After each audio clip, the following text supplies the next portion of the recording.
Wọ́n fi gbogbo ọpẹ́ mi fún ẹ̀yin nìkan ni o, Ọlọ́run tó dá wọn òkè ìgbàanì. Ẹ̀yin ni a fi ọpẹ́ àwọn fún. Ta la bá fi òwe? Ta ló lè bá dọ́gba? Kò sí o. Ta la bá fi òwe? Ta ló lè bá dọ́gba? Ọlọ́run wa, Ọlọ́run tó jọ lọ́run lọ. Ta la bá fi òwe? Ọlọ́run tó ju gbogbo Ọlọ́run lọ. Ta la bá fi òwe? Ta la bá fi wé? Ta ló lè bá yín dọ́gba? Sí Ọlọ́run. Ta la bá fi wé? Ta ló lè bá yín dọ́gba? Ọlọ́run tó jọ lọ́run lọ. Ta la bá fi wé? Ọlọ́run tó ju gbogbo Ọlọ́run lọ. Ta la bá fi wé? Father, we thank you for your presence in this place. Thank you for the anointing of your Spirit. Thank you for the beauty of your glory. I ask, oh God, that you will show forth yourself today. You will speak to our hearts. You will touch our destinies. And give us a reason to rejoice again. In the name of Jesus. Let everyone that is discouraged, let them become encouraged. Everyone that is down, let them receive divine lifting. In the name of Jesus. Thank you, Lord. In Jesus' mighty name. Amen. From early this morning, in the middle of the night, I have this message so strong in my heart. God, our rewarder. Let's go to the book of Hebrews chapter 11, because that's where we're getting the text from. I want us to look at that verse 6.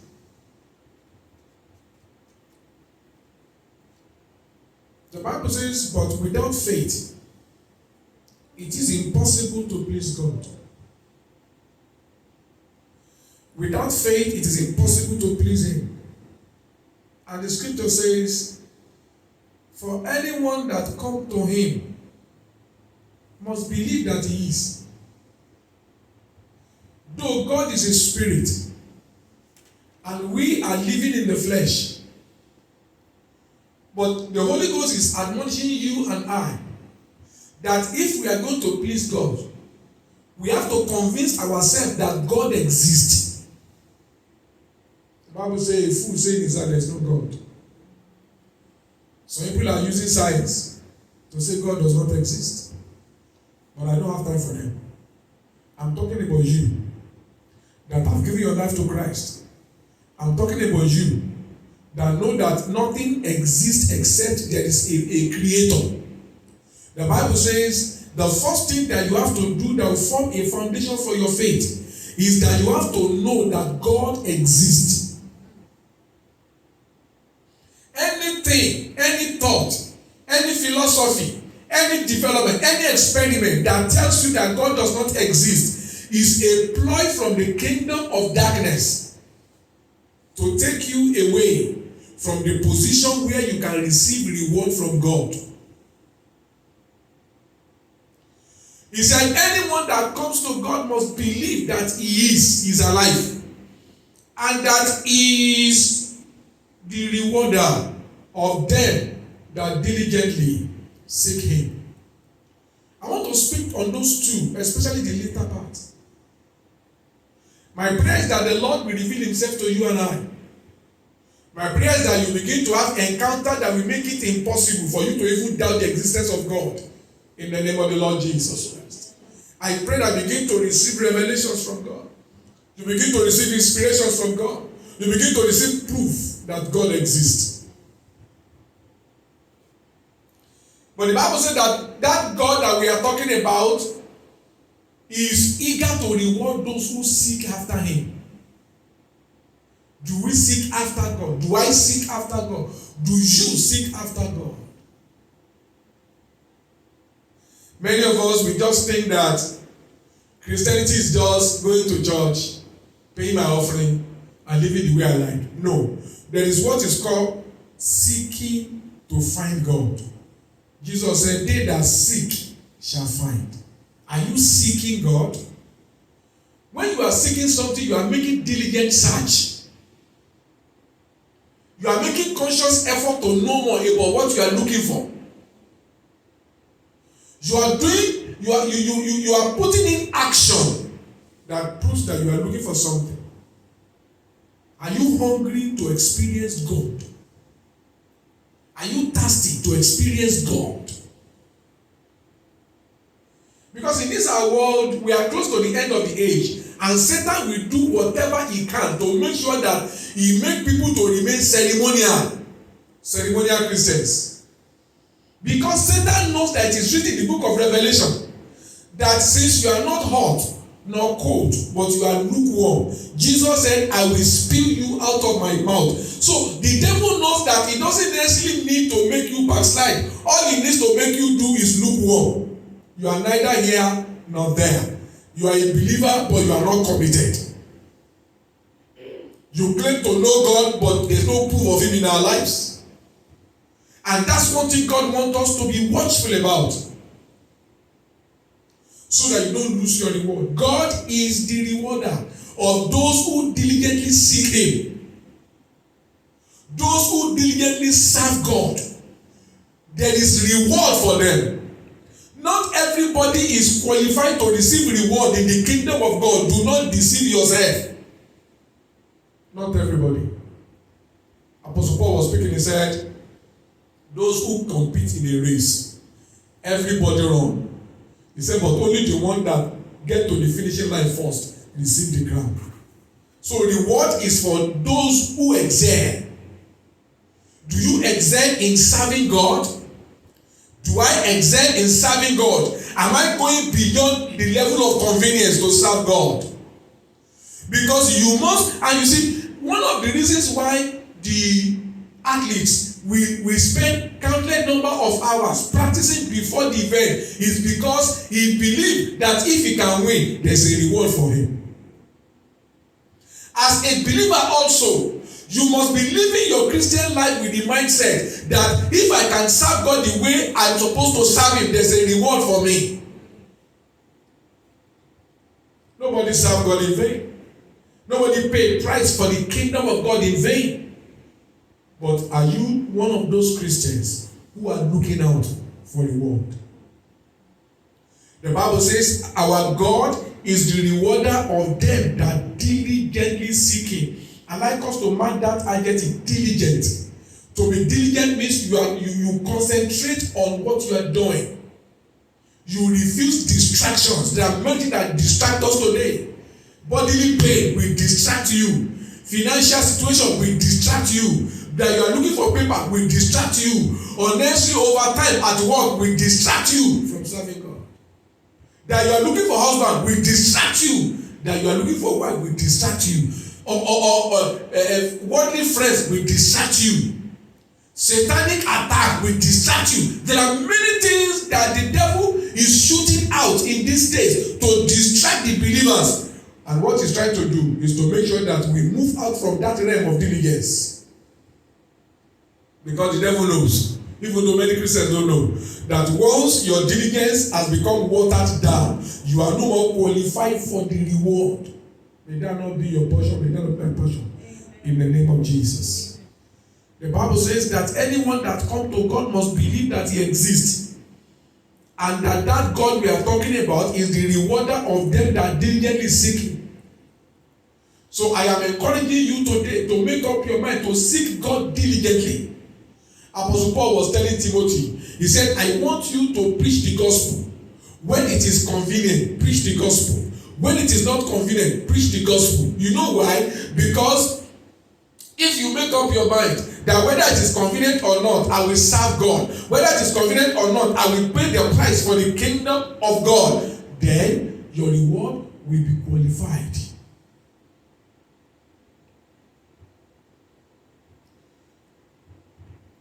That's why David said concerning giving, David said,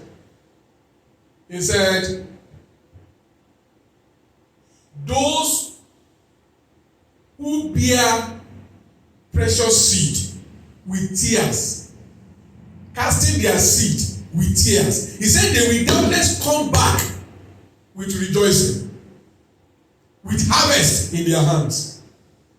Anyone that sow in tear, the Bible says they will reap in joy. To sow in tear means it's not easy, but you're doing it. It's not that you have everything, but you are putting God first.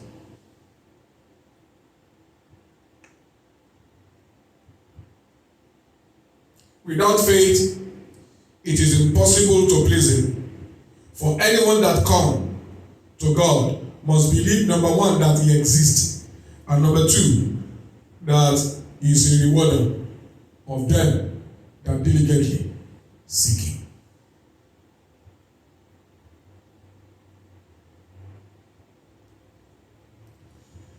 Let's go to the book of Psalm 75. We are looking at God, our rewarder today. Psalm 75.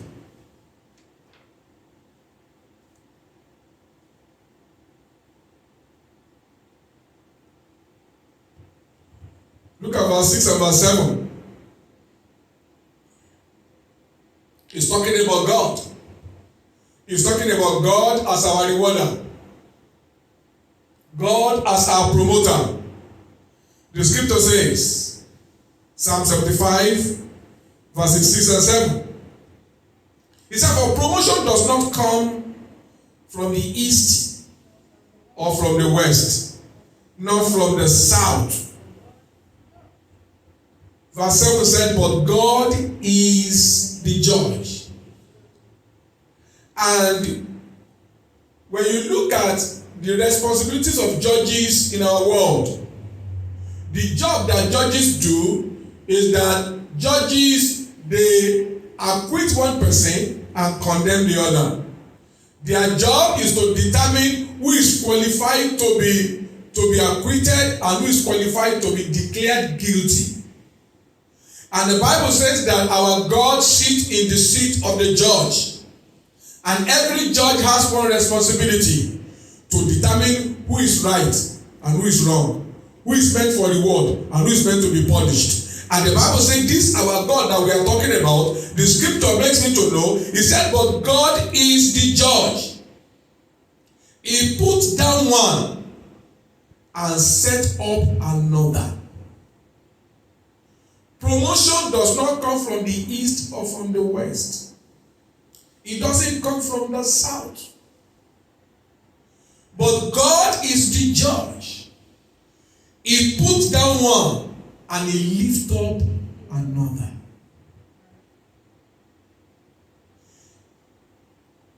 He put down one and set up another. Our God is a wonderful God. He doesn't promote everybody. Everybody claim they are looking for promotion, but not everybody will be rewarded with promotion. Our God sometimes will bring down some people because He wants to teach them sense. Concerning Nebuchadnezzar in chapter 4, the book of Daniel, the Bible says that God made him to have God brought him down to the position where he was now having the hand of an animal for 7 years because God wanted to humble him. God put him down. Concerning Vashti, the book of Esther, the Bible says that her husband called her to come and show forth her beauty in her royal attire, and she refused to come. And because of that pride, God brought her down and put Esther in her place. We are talking about God, who is the rewarder. You know one thing that you need to know about God and the season of reward is that your major reward in life will only come once in your destiny. Just once. Your major reward in life will only come just once in your destiny. When we look at the life of Joseph,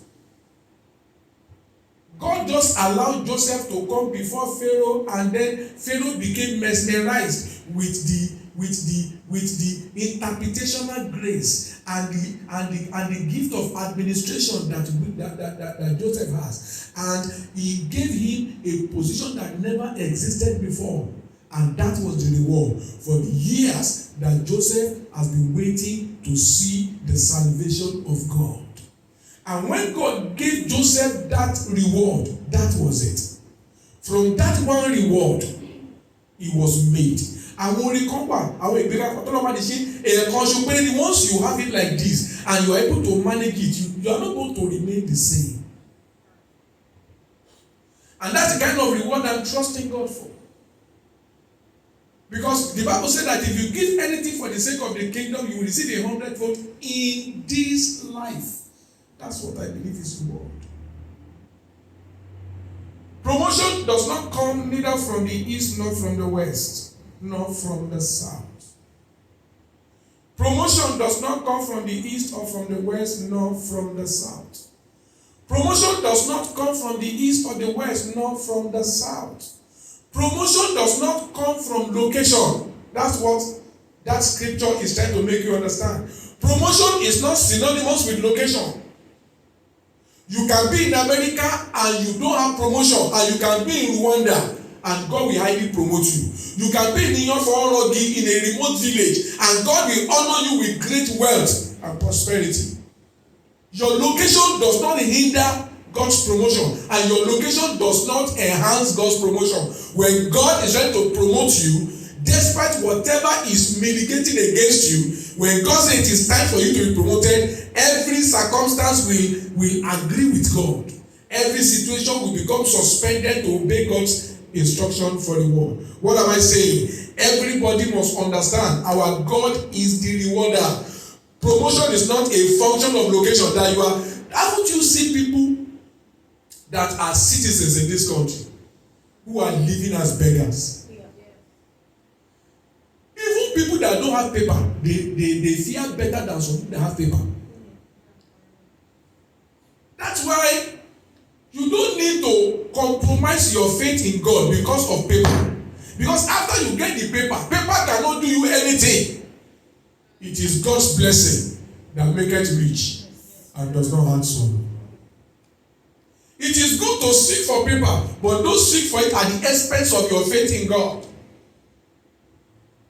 Promotion does not respond to location. Promotion responds to God. Let's read that scripture again. It said, for promotion does not come neither from the east, nor the west, nor the south. It's not the location. He said, but when it comes to promotion, God is the judge. He lifts up one and put down the other. That's how you see two people. But suddenly you discover that out of those two people, one just begin to excel and the other, nothing is happening around him or her. And then you say, but the two of them are going to the same church. The two of them are serving the same God. Yes, but their individual sacrifices and their faith in their God will determine the reward they will attract. From promotion, it does not respond to location. It doesn't come from the east, west, or south. But God is the judge. So when it comes to promotion, God is the judge. Remember, we are talking about God the rewarder. And I'm saying that whatsoever a man sow, that shall you reap. If you have labored in the name of the Lord, if you have labored because of the gospel, if you have labored for the kingdom of God's sake, God will reward you in due season. The third scripture I want us to go to is Galatians chapter 6.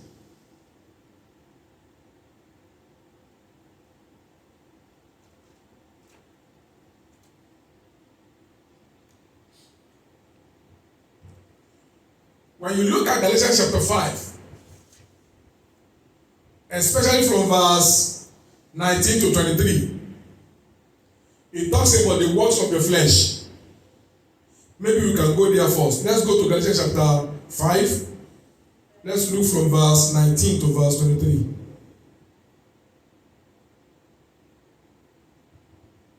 Because it is when you have read this one that you'll be able to understand better what I'm going to say in chapter 6.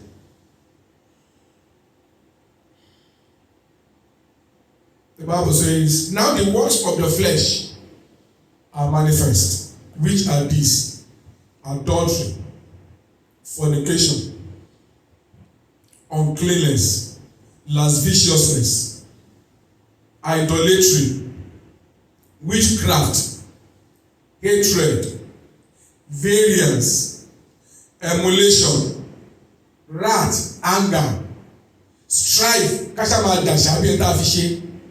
sedition, heresy, speaking bad about things,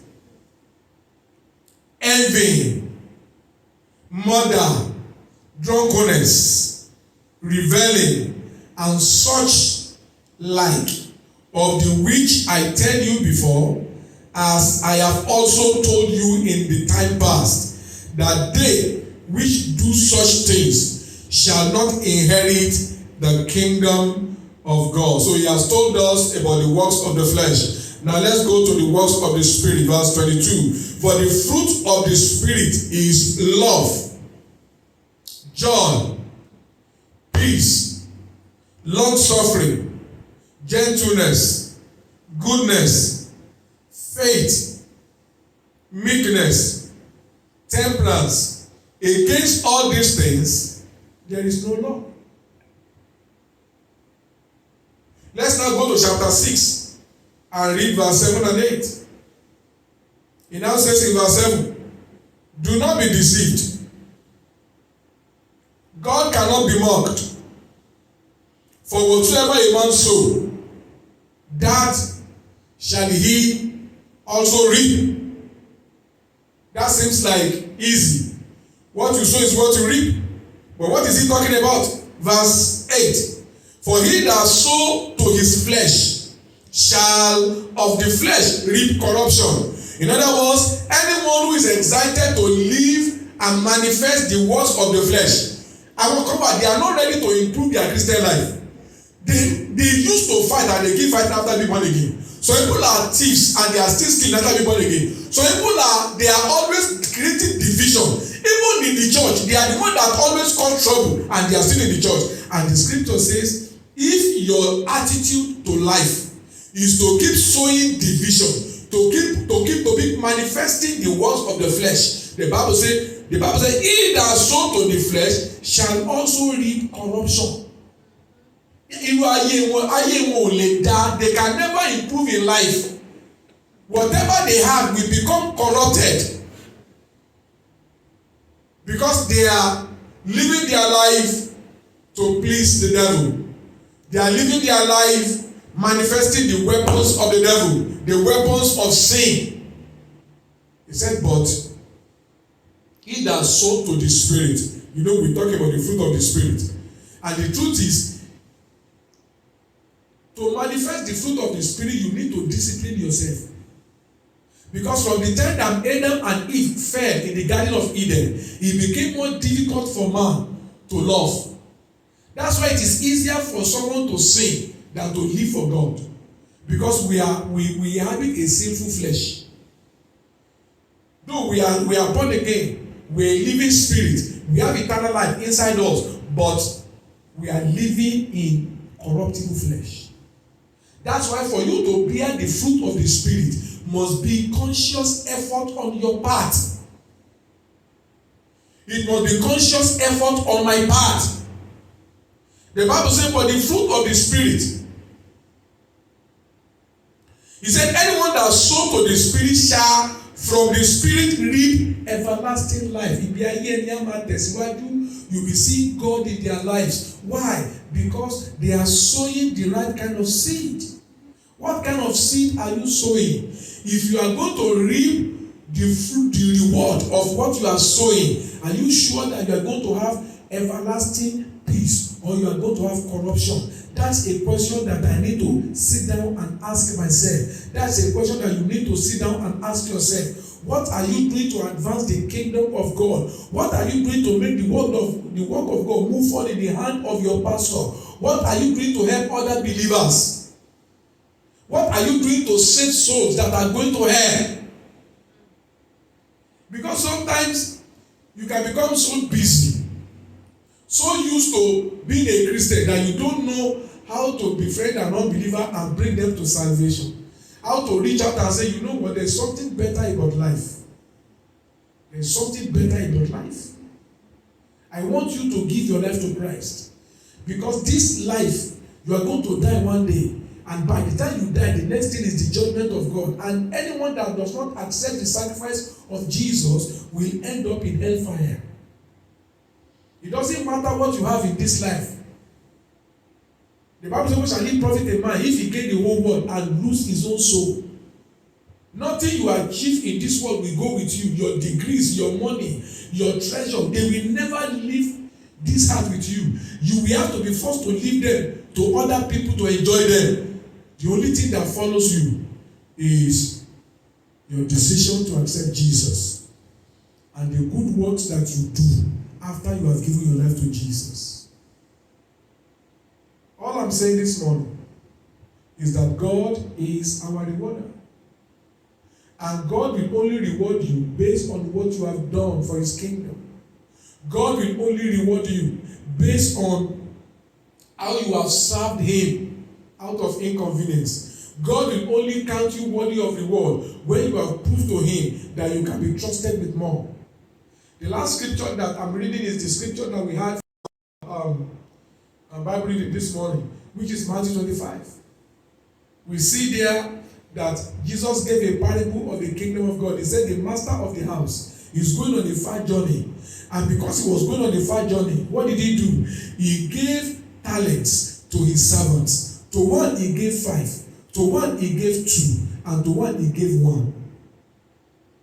And the Bible said the one that received 5, he went ahead and traded with it and came back with 5 other talents. And when you look at the response of the master, he said, you have been faithful, you have been diligent. Enter into the joy of the Lord. I am going to make you leader over many cities. Even the one also who also had 2 talents, he went and traded with it, and then he came back with 2 more talents. The master said the same thing. You have been diligent, you have been faithful. I'm going to reward you with more cities to rule. Enter into the joy of the Lord. But the one that had 1 talent, he did nothing with the talent. He went to go and hide it. And when the master come, the master said, you are very foolish. You are very stupid. I gave you a talent as a test. To test whether you are qualified for more. And what all you have done to me is to prove to me that you are useless. Because you kept the talent. And that is where many of us as Christians, that is where our life is. That is the summary of our Christian life. We have nothing that we can point at as what we are doing for God. We have nothing that we can point at as something that the kingdom of God will be looking up to us for.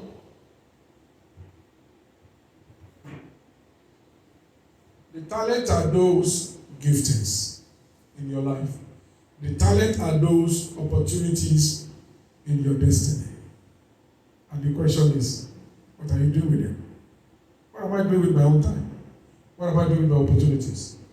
There will be situations that want to discourage you to keep moving forward, to keep being consistently obedient to the word of God. There will be situations that want to tell you that it is not worth it.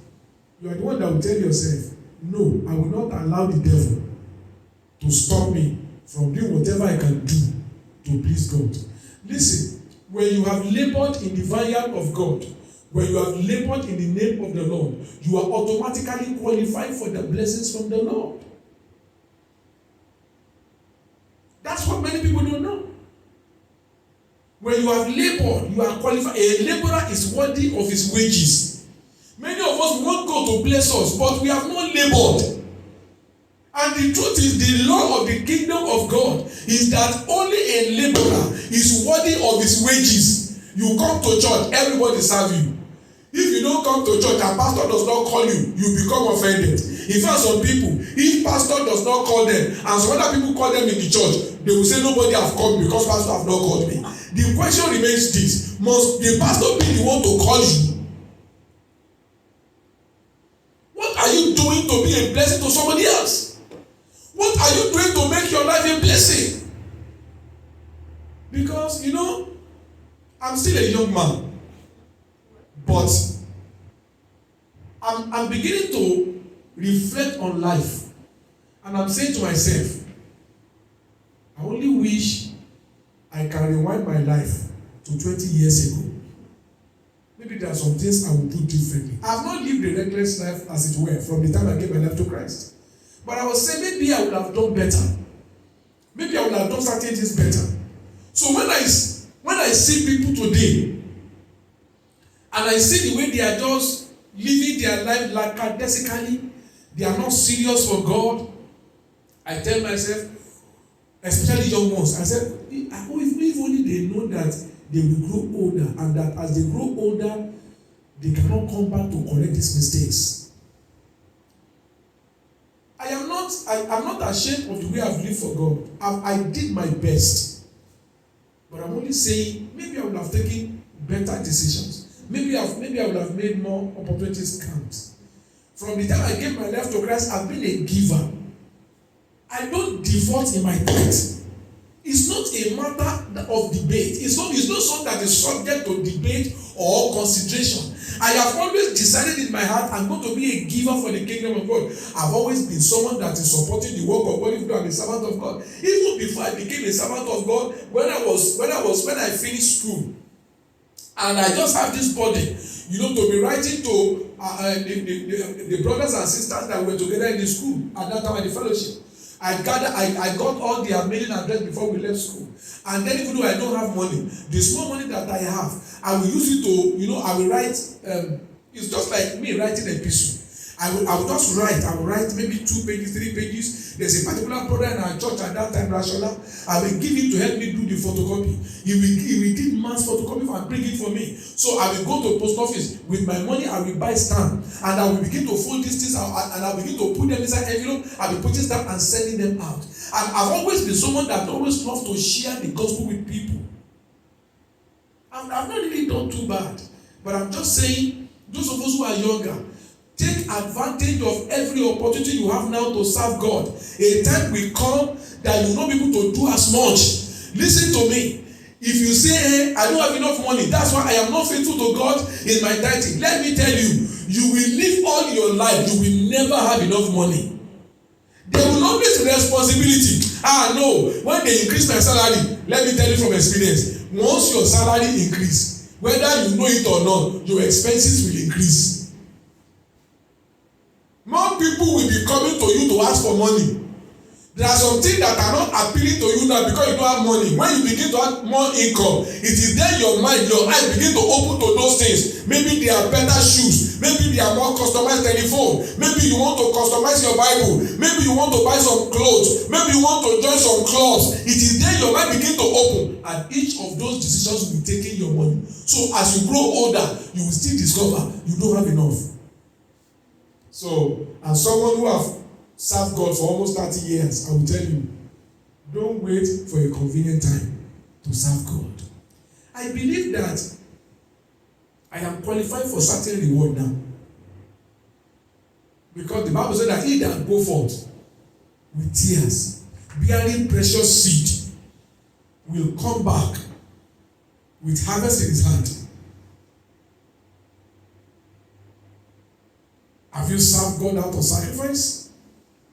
Have you given your time for the work of God? Have you set time aside to say, okay, you know what? Every week I want to trust God to be evangelizing and be witness to at least one person, 2 people, 3 people. You can do it. All those things will not go unrewarded. Remember, we are talking about God, our rewarder. Are you carrying the burden for the Lord? Are you praying for the pastor? Are you praying for the pastor's wife? Are you praying for the church members? Because every man will receive the reward for the labor they have given in the kingdom of God. And let me repeat again what I said. Let me let you know this and know it clear. Promotion does not come from the east or the west or the south. Promotion is not a function of location. Now, human being, the motivator, the motivational speakers will tell you that location is everything. Yes, if you are talking about selling physical products and all that, but when it comes to God's reward, location is not important. What is important is God. When God decides that your time has come for reward, even if you are in the remotest part of the world, you will discover that God will open up benefit and blessings for you. In fact, those blessings may come from abroad, but you are right there somewhere in a remote place, and the blessings will be coming to you. Why? Because promotion does not respond to location. Promotion responds to God being our rewarder. My friend Bishop Love, we were talking about some people, and then he was telling me about a particular man of God. We're talking about his privileged daughter, one woman that God has given to him. And this woman, God has just blessed her. And the man of God said, "Sir, people used to say where you are will determine people that come to you. Can you imagine that inside that bush in Ogun State is where this rich woman is going to go and meet that man of God?" He said, so it is where God put you. I remember one time myself and him, we went to a particular place. It is somewhere in the remote Ogun State. And then we drove to a particular pastor's church. When we got to that man's church, that man in that place, he has built his church. He has his own house at the back of the church. And he has a room and parlor self-contained that he has built where people have rented and they are giving him rent. Inside that place. And there are some pastors in town who are still struggling to pay their church rent. They can't even pay their children's school fees. And this is this man. Listen, God is the rewarder. That's what I'm saying. I am begging you. I'm begging you.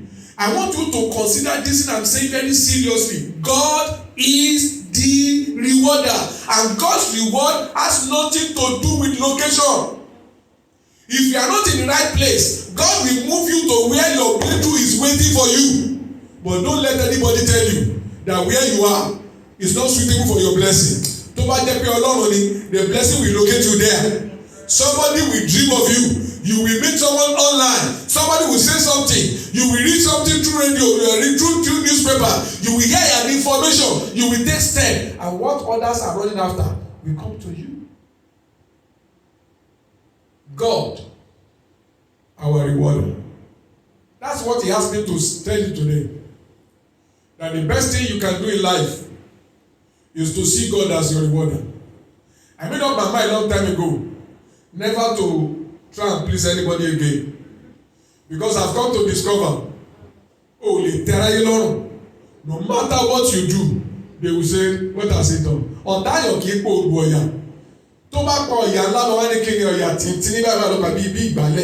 In other words, your enemy cannot do anything of great exploit. What has he done that somebody has not done before? So forget about men appreciating you. Please, I'm begging you, set your heart that I just want to please God because God is my rewarder. I made up my mind. I said, God, you are my rewarder. It is from you that I'm looking for reward. And I know that you can never fail. I discountenance anyone around me. I don't care what anybody say. They can abuse me. They can say I don't know what I'm doing. They can say I'm stupid. Praise God for their comments. As long as I know I am in the will of God, it's only a matter of time. When God wants to prove them wrong, then he will reward me. And then they open their mouth. How did he do it? And I will tell them, it is the work of the Lord.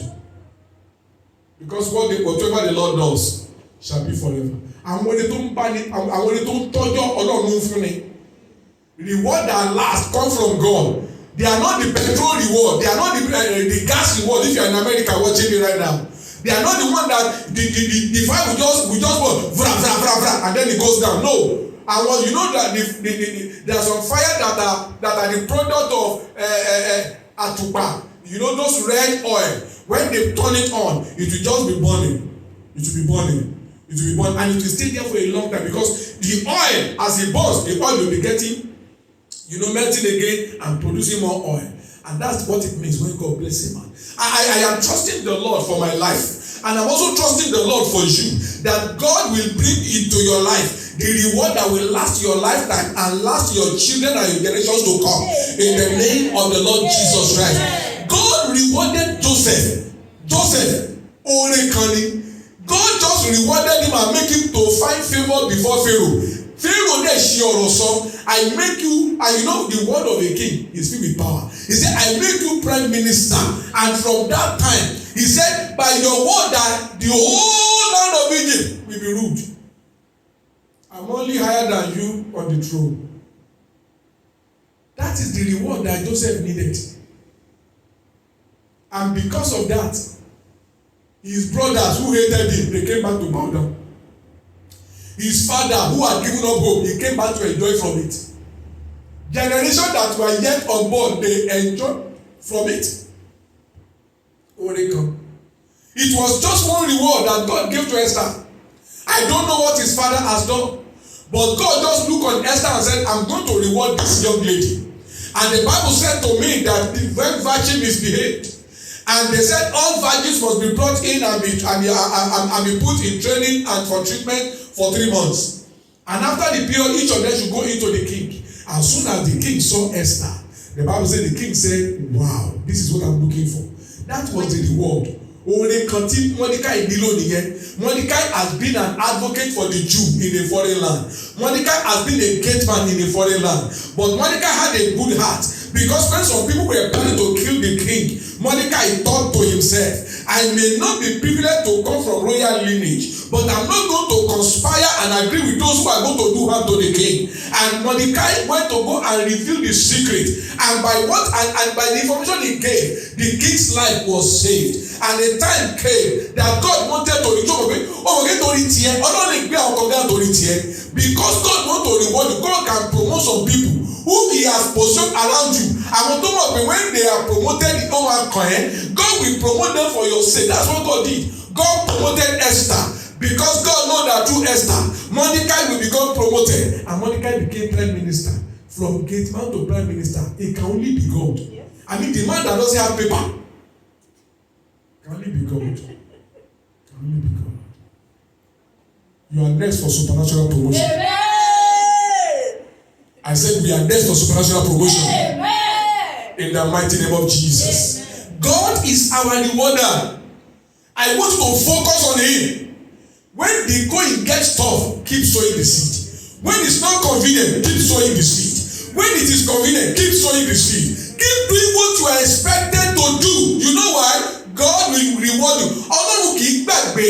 Ọmọ èèyàn lè gbàgbé kì í ṣe Ọlọ́run tá à ń sìn. Our God never forgets. He never forgets. Men can forget, but God never forgets. God will keep watching and God will keep setting things up. And when the right time has come, you just hit the jackpot and say, what did he do?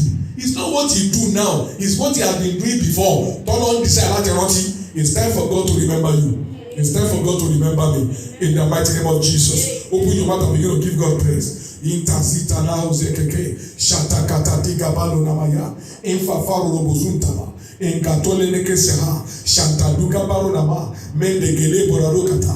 Lord, I thank you because you are my rewarder. Infatoni malo nakabaha. Infratekete diga bavaza. You never forget, oh God. Inkatone mauzatalina. You said he that go for carrying precious seed. And with tears they are bearing it. You said they will doubtless come back, bearing, harvesting their hand. I am praying, oh God, that you will remember my labor of time past, and you will begin to cause a new reward to enter my life. And you will help me, oh God, in these my days, that I will be better at serving. I will be better at sowing seed. I'll be better at giving life. I'll be better at helping others, so that my future reward can be greater. In the name of the Lord Jesus. Pray for yourself. Insa also take it to the bow. Matukalanda buhaza. Vina mato de gebahoza. La pravidio bavoza tama. Tell God that, Lord, hit me with reward that is beyond my human ability. Hit me with heavenly reward that is beyond my human ability. In the name of the Lord Jesus Christ. In Brateni Matanda Gabalula. In Frofrene Mozato Inakabaha. Shatakati Dagabalonama. In the Lene Keteni Gabovaza. Lord, when you reward a man, it is normally oversized ni. When you reward the man, it's always oversized. My God and my Father, I pray you will remember me this day and you will honor me with oversized reward. You will reward me, O God, for my service in your presence. You will reward me, O God, for my service over the destiny of your people. You will reward me, O God, that I diligently walk after you, O God, that I diligently do your work and live for you. In the name of the Lord Jesus. I am praying, O God, that this day you will cause me to begin to enjoy divine reward in the Lalabota in Akaba. Divine reward in Melenekete Digabovasa. Divine reward in Fatola Namaline Kereboha. Divine reward in Fatakata Digaba. Bogoborono Kototu Gabaha. Because Lord, I believe that you are the rewarder. In Zezetola no Kabayaba. I believe that you are the rewarder. In Takatoda Gabaru Namaya. I believe that you are the rewarder. In Fafano Namula Nakabaya. I believe that you are the rewarder. In Zatende Gebola Namayaba. Rabba Shakati Dagabala. Rabba Shakati Dagalaba. Rabba Shakati Dagalaba. Rabba Shakati Dagalaba. Thank you, Father. In Jesus' mighty name. Father, we thank you for your word today. Cause us to be empowered with grace to continually be doer of your work, so that we can be qualified for your reward. For only those who labor, only the husbandman is qualified to be partaker of the harvest. Help us, Holy Ghost, to be laborers in the vineyard of God, so that we can be qualified for the reward of God every time the time has come for reward. In the mighty name of Jesus. Lord, we thank you.